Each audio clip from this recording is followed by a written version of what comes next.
Tere pärastlõunat. Köhleri tõlgendused. Pool minu ettekandest tuleb teemal see näitus, mis on siin kõrval Rükigaleriis, kus olen üks osalevatest kunstnikest. Küll võtsin voli, et seda seal osalevate kunstnike panust mitte ainult avada ja tõlgendada, vaid ka laiendada kuidagi siis mõne kunstiteose kaudu, mis mulle kohati peaaegu tunnetuslikult seostuvad Köhleri peale mõtlemisega, aga teeme algust. Juba juttu on olnud palju Getrajast, aga just see psühholoogiline pinge ja kõik see, mis seal akna taga toimub ja mida pildil läbi elatakse, et hakkasin mõtlema, et kuhu maale me saame minna Köhleri tõlgendustega ka ajaloos. Ja mulle tundus, et oluline oleks lihtsalt korra panna siia meie ette taas mäletamiseks Ants Laikmaa, et lihtsalt kontrast on nagu mitut pidi päris suur, et Köhleri sellise vilunud akademismi kõrvale tasuks korra siis vaadata, et ma ütleks, et ta ei ole mitte nagu tõlgendus, ta kindlasti ei ole nagu ka vastandus, pigem jätk ja hoopis siis mingil muul poeetilisel viisil otsides sellist rahvuslikku keelt, et jah, väga lühikese aja jooksul tegelikult see jätk on ju sellisest tohutust rahvusvahelisusest või sellisest nagu kosmopoliitsusest siis omakandi sellise väljendusotsinguni, mitte et seda Köhleril ei oleks olnud, eks ole, aga lihtsalt, et teravik läheb kuidagi kitsamaks. Siit meenutame Köhleri ema ja kohe samm edasi Peet Aren, kes oli Ants Laikmaa õpilane, et siin on nüüd juba väga selgelt otseviide näha, et umbes pool sajandit hiljem on tegelikult see maalilaad juba, kuidas seda kokku võtta, ütleme, et ikkagi modernistlik, ekspressiivne, et seal on jätk, mida võiks tõlgendusena käsitleda.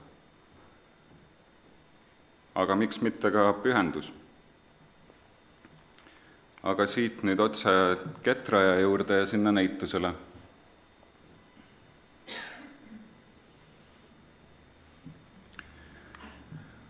Marge Monko ja Katkenud lõng.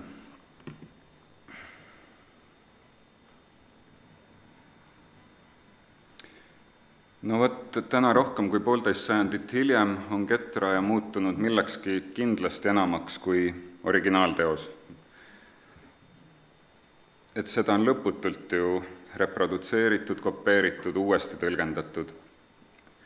Jätkuvalt sunnib see meid ju küsima, kuidas me vaatame oma ajalugu läbi kaasaegse pilgu ja millised lõngad ühendavad Köhleri pintslitõmmet tänapäevaste kunstnike loominguga. Ja Marge on selle toonud esile just nende reproduktsioonide mitmepalgelisuse ja selle võrra ka, ütleme, pideva küsitlemise kaudu, et kui palju me ajaloost ja kui täpselt me teame, kas või see näide, et päris paljud materjalid Köhleri enda arhiivist on ju hävinud, aga hea osa on alles. Tegelikult oli ta ju äärmiselt aktiivne oma ajastu meetoditega enda teoste ülespildistamisel, hiljem neid retušeerides, et kõik see omaaegne foto- ja trükitehnika oli ka Köhleril kindlasti kaasas, et selles mõttes see maal oli tema peamine vahend, aga ta ei eitanud seda, et reproduktsioonid on oma isikliku elutee ja loomingu kaardistamises äärmiselt olulised. Marge on seda kõike välja toonud, aga mitu sammu edasi viinud, et lisandub ju mitu aspekti. Ta uurib tekstiilitööstuse ajalugu ja naiste tööd liikudes maaliliselt, kujutiselt, sotsiaalsele analüüsile. Teos vaatleb reproduktsiooni läbi aegade, kus kopeerimine muutub uueks visuaalseks uurimuseks.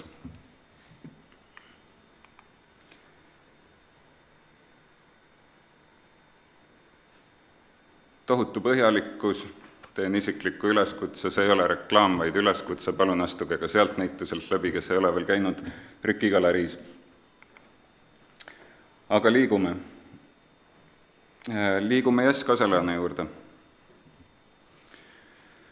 No võt siin võime nagu väga mitut pidi vaadata, ma arvan, et tegelikult päris põnev oleks otsida siit, et kes või kuidas Köhleri portreedega kuidagi otse seostub või kas keegi on äratuntav.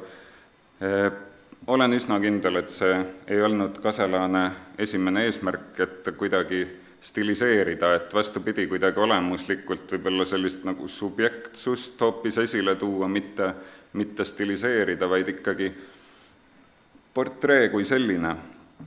Aga skulptuuris, et järsku on meil sellist mõttelised tegelased ajaloost äkki ellu hakanud või äkki nemad aitavad meil hoopis selle ajaloo peale mõelda.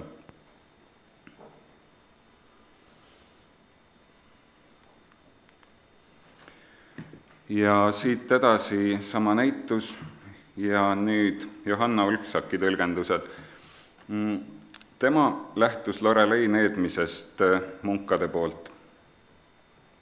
Et võib öelda, et see on mingit pidi Köhleri üks pretensioonikamaid teoseid, millele kriitikud andsid Viini personaalnäitusel hävitava hinnangu. Siiski, dünaamilises kompositsioonis on kujutatud vesinõida Loreleid. Temast teame palju, aga Köhleri vimbapluse vastu tuleb seal maalis mitut pidi välja ja see ongi nüüd Johanna Ulfsaki inspireerinud looma näitusele 2 topeltkanga tehnikas tekstiiliteost. Esimene lõim, Reini jõe sügavrohked toonid, riistub teise lõime dramaatilise ööpimedusega. Kangalõimed põimuvad ja eralduvad vastavalt kunstniku intuitsioonile, eesmärgiga edasi anda Köhleri meistriteoses kujutatud võitlust valguse ja varju ning hea ja kurja vahel.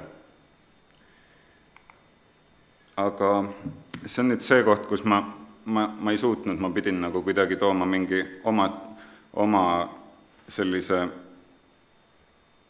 kangastuse sellest, et millega siis hoopis minu taju Johanna teosest haakub ja see on Valeri Vinogradovi teosed.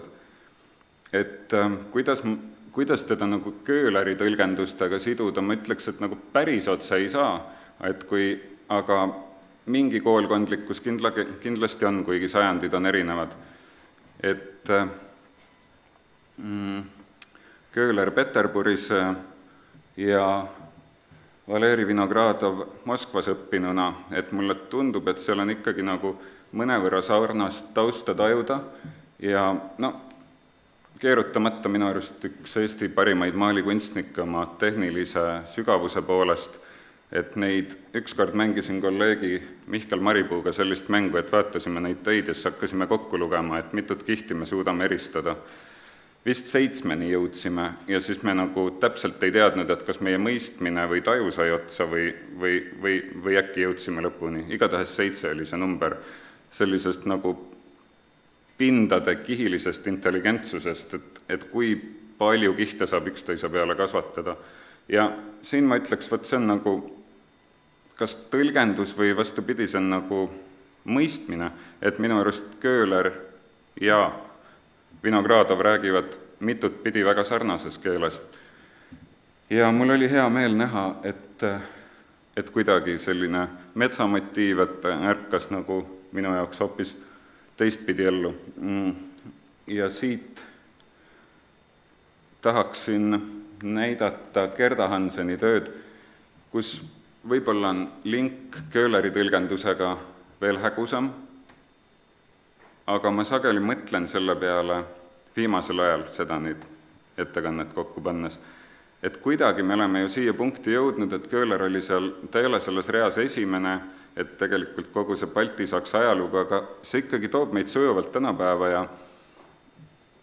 ja Gerda Hanseni töödes mulle tundub, et me võiks näiteks siduda valguse pärand, et kuidagi, et hoopis teistel põhjustel väga imaginaarsed maastikud või olukorrad, aga ometi see valguse jõud, kuidas pilti üles ehitada, et see tuleb läbi kindlasti selline mõnevõrra intiimne loodusvaade, veel ja kindlasti ka tehniline sild, et pühendumine tänapäeval on väga sarnane ja selle võrra tekitab nende ajastute vahel ka mõistmist.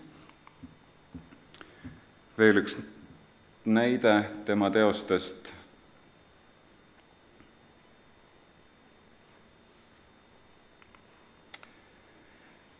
Ja jõuame Liss Kaseni, keda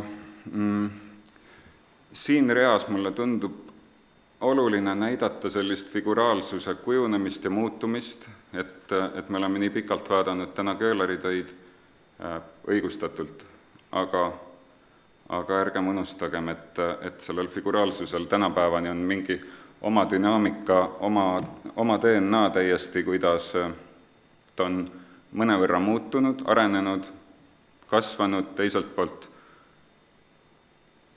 väga mitmes aspektis jäänud samaks. Ja selle koha peal tasub mõelda, et tegelikult, et kui me nüüd mõtleme sinna täitsa algusesse tagasi, et vaatasime Ants Laikmaa portreed, siis tegelikult on see kunstiajalugu meil ju kõik üks nagu järgnev niit, et ta on ketilülid, mis üksteisele järgnevad, ehk siis kui ma enda puhul uudishimust hakkasin kunagi vaatama, et enda kunstiõpetajate kaudu, et kes on nende kunstiõpetajad olnud, siis ma vist jõudsin 17. sajandisse välja, et lihtsalt kuskilt maalt see eestlastest kunstnikkond sai oma hariduse seal Mühlenist ja sealt edasi ja et tegelikult see põlvnemislugu on äärmiselt pikk ja nüüd võikski nagu küsida vahepeal, et kes mis oksapidi või mis tüvest nagu tuleb, et justkui on see tüvi sama, aga võib-olla kohati ei ole, et minu arust, aga Lissi puhul ütlen, et fantastiline jätk sellele, mis Köhler on kunagi meile aluse pannud või jätkanud sealt oma õpetajate töid. Nii, miks siin selline valik?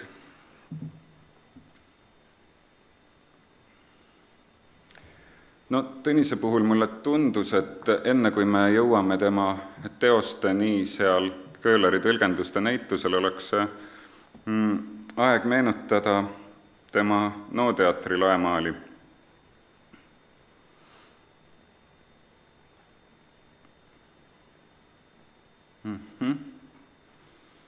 Ja silmapette efekt, trompe-l'œil, illusiooni loomine, Köhler samas tehes seda fantastilist suurt freskot Kaarli kirikus, et tehniliste väljakutsete võtmine, et minu jaoks on see, et see haakuvus on mitte siis nagu mitte otseselt teoste või motiividega, vaid nendes viisides, kuidas kunstnik endale väljakutseid püstitab. Ehk siis see tõlgendus on tegelikult nagu ka vaadata, et kuidas on varem tehtud ja et kas see on nagu jõudumööda, et Tõnisele oli, et selliste suurte formaatidega töö. Ja akadeemiline distsipliin muidugi, Grisai tehnika, mis nõuab sarnaselt Köhleri loominguga ülimat tehnilist täpsust. Ja tegelikult väike tagamõte oli ka see alt üles vaade, et nüüd Tõnise maalid siin Köhleri tõlgenduste näitusel on saladuskatte all siis ülevalt vaated, et näituse tekstis ta ei ole seda maininud, aga meeldib, et ta valis sellise vaate, mida kujutada, mida ilmselt Köhler oma eluaja jooksul ei ole saanud näha, ehk siis ülevalt vaade, mis muidugi tänapäeval on mõnevõrra ka dramaatilise efektiga, et kui mõelda droonidele ja sellele, kuidas nad näevad, aga lennukist pildistatuna ja vaadelduna on see üks ilus maa. Nii, väga pidulik, aga tegelikult maalitehniline haakuvus Köhleriga asub Tõnisel kindlasti läbi mõtestatud kohas, et need kaks õlimaali tõukuvad mõlemad samast küsimusest, kuidas maalida motiiv, mis oleks samaaegselt nii kooskõlas Köhleri akadeemilise pärandiga kui nihkes tänapäeva vaatamisviiside võrra. Maalide prototüübiks on Köhleri maastikumaali visand ning etüüdid lehestikest, mis on harjutused tema suurematele kompositsioonidele. eksimatu ja loogilise natuurimaali ja väljenduslaad mõjub tänases kunstipildis kui vana klassikaline keel, mida uuritakse ja õpitakse, kuid milles keegi igapäevaselt ei räägi. Köhleriga sarnase tunnetuse või ühisosa otsimine meenutab paratamatult õhku tõusmist, eemaldumist ning katset maanduda elusalt tuttavale väljale. Nii, ja jõuan enda panuseni siin näitusel, mis on, ütleme, et osaliselt folkloor, sest nüüd see on teile usu küsimus, palun, et kas usute või mitte. Et enda rolli sellel näitusel nägin seda viisi, et kui Tõnise maalid asuvad minu tehtud molbertite peal, siis tükk aega mõtlesin, et mis on see kohtumispunkt. Ja kaugemalt vaadates, eks ole, Molbert on iga maalikunstniku enamasti, mitte alati, aga üldiselt ikkagi läbi ajaloo selline baastööriist, et see on nagu A ja O, sealt hakkab tema loo jutustus. Asi ei ole Molbertis endas, vaid selles, et mida ma sealt edasi viia saan. Ja mina olen käsitlenud Molberteid selliste nagu, kuidas ma ütlen, nagu selliste installatiivsete kummaliste tegelastena, keda saab eri rollidesse asetada, et ma saan neile nagu rolle määrata. Ja nüüd see fiktsiooni koht või folkloori koht, et kas uskuda või mitte, et minu jaoks oli see kohtumispunkt siis Tõnise maali ja minu tehtud Molberti vahel see, et küsida Eesti Kunstimuuseumist vanu maaliraame.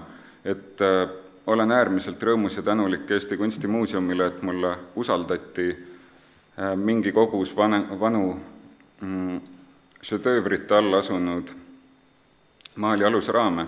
Ehk siis, et kui ma räägin sellest põlvnemisloost, siis et selle tegelikult meie teose selline meetod on siis puudutus ja see nagu mõttemäng on mälu, et see puit siin, ta mäletab nagu neid meistreid, kes kunagi tõesti siis, kes oma käega, kes mitte, aga ilmselt need kättpidi on kokku puutunud nende maaliraamidega, ja kus see teisest puust tuleb, ongi see küsimus, et Tõnise ja minu töö siin nagu kohtuvad ja ei kohtugi, et äkki me asume täiesti erinevatel ajalooliinidel, et üks otsustab maalida ja teine oma topeltmaaliharidusega on kuidagi mingil põhjusel otsustanud küsitleda seda, kas puidul on mälu või mitte.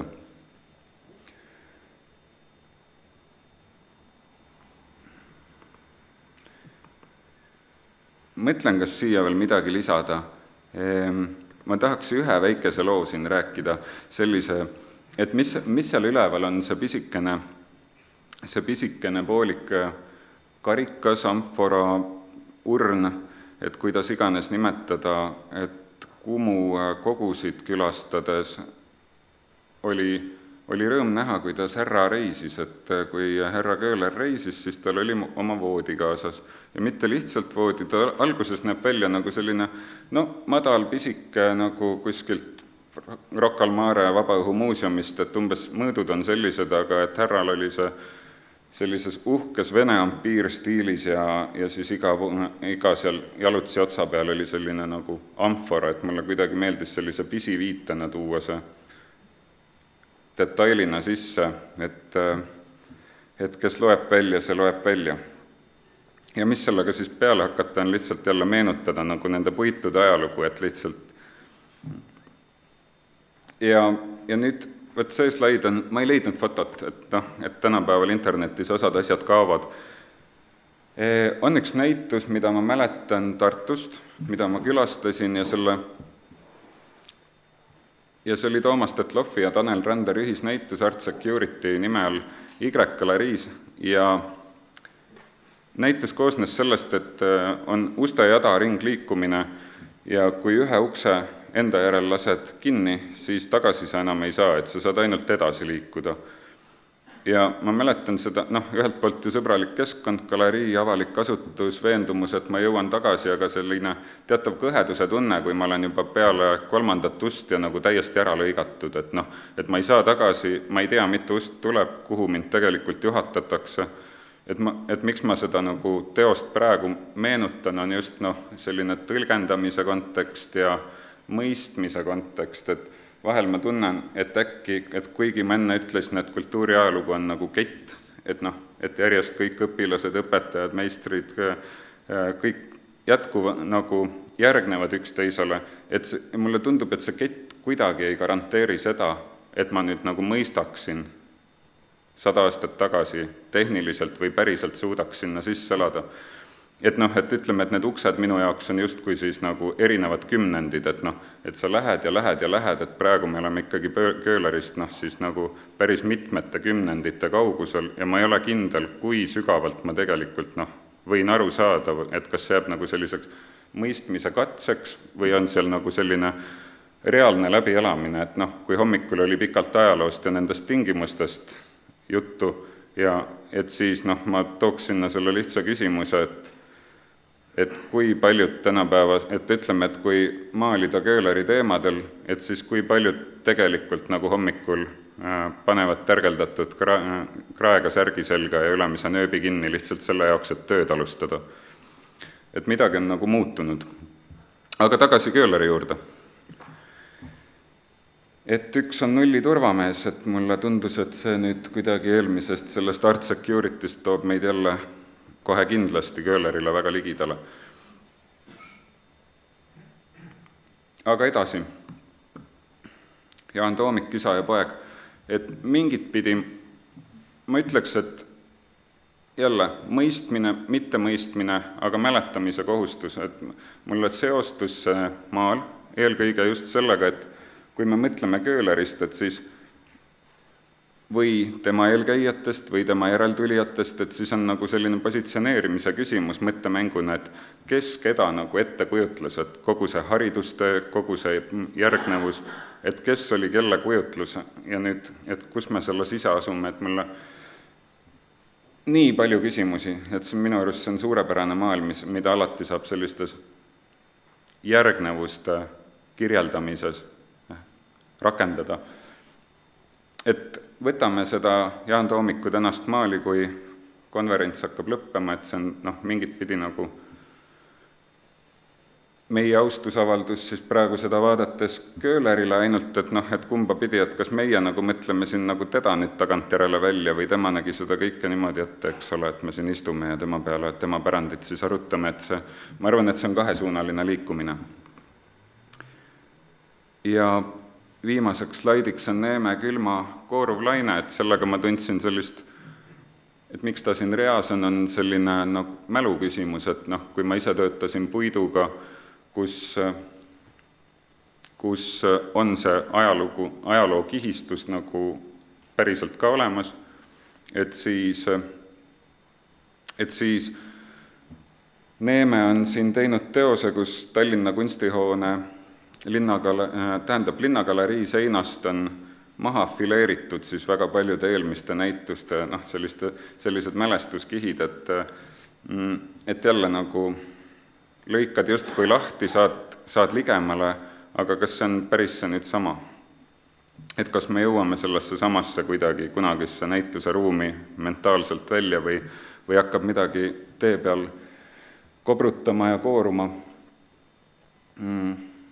Ja siin üks asi, mida mainida, on võib-olla äratundmine, et enda bakalaureuse õpingute ajal Tartu Ülikooli maali osakonnas 2 korral oli rõõm ja õnn käia Köhleri koopiamaali kursusel, mida juhendas Alar Nurkse.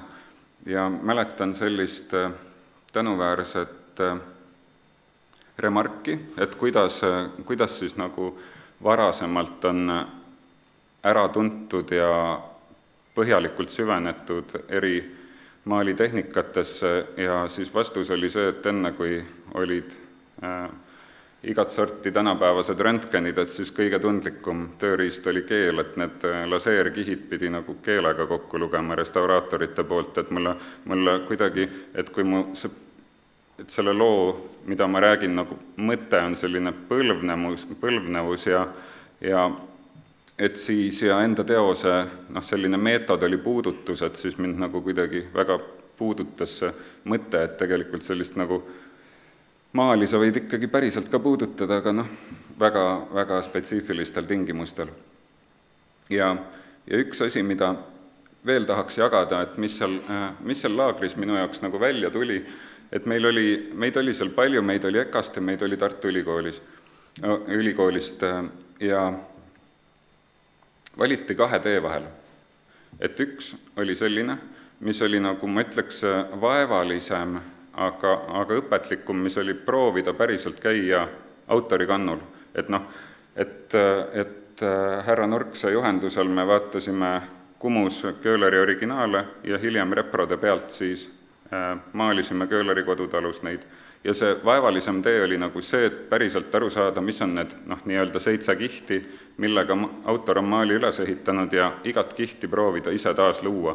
Aga igal sammul ja noorel tudengil nagu kuskil midagi läheb nagu, ei tule päris õigesti. Aga ometi viis tagantjärele see mind enda arust nagu mingisuguse sellise maali põhjalikkuse mõistmisele. Ja teine, mis oli palju viljakam tee, oli et kui võtta repro ette, segada õige värvitoon valmis, panna see õigesse kohta ja kõik. Et lõpuks see tulemus oli nagu esmapilgul palju veenvam, aga seal nagu mõnevõrra kiiresti sai see info otsa, millesse süveneda. Et see Köhleri tõlgendused, et kust otsast vaadata, et täna meil on nii palju teemasid siin läbi käinud, reproduktsioon, originaal, koopia, tõlgendus, suurepärane, et meil on sellest kõigest nii palju mõelda, rääkida. Head Köhleri konverentsi lõppu, aitäh!